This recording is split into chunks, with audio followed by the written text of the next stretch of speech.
welcome back to the channel. Today, the Daughters of Diligence are going to be talking about our favorite Psalms, and I'm going to be reading from Psalm 91.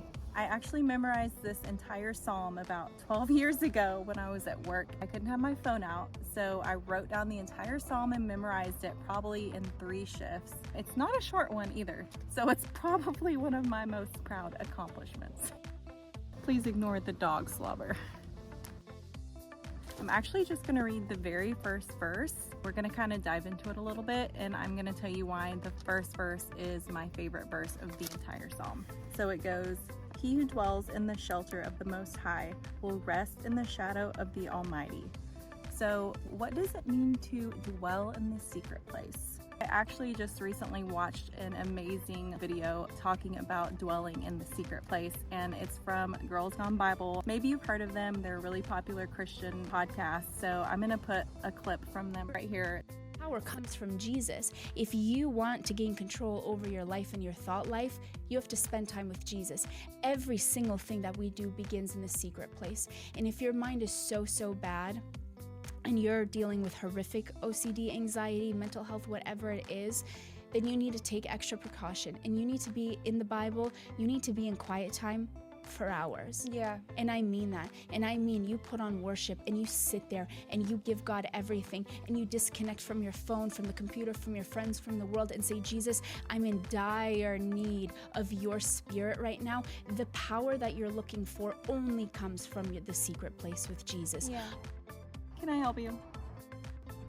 I have an analogy that I want to share with you guys real quick. God kind of gave me a revelation about what it means to dwell in the secret place. So let me know if any of you parents relate to this, but every night before bed, I would give my boys a sippy cup of milk.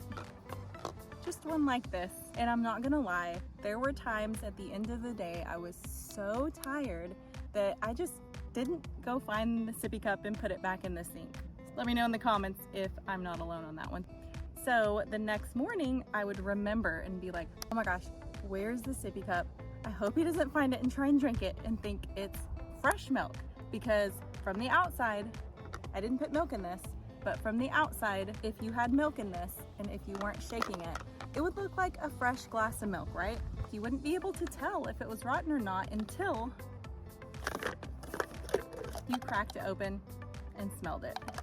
So God just kind of gave me an epiphany that our spiritual life, when we are dwelling in the secret place, it needs to be done daily. It is a daily renewal. So it's like the sippy cup of milk. If I don't daily dump that out and rinse it out and clean it out and renew it with fresh milk every morning, 24 hours will go by and it won't smell the best. 30 hours will go by and it starts to smell bad. 36 hours goes by and it is straight up rotten. You cannot drink it.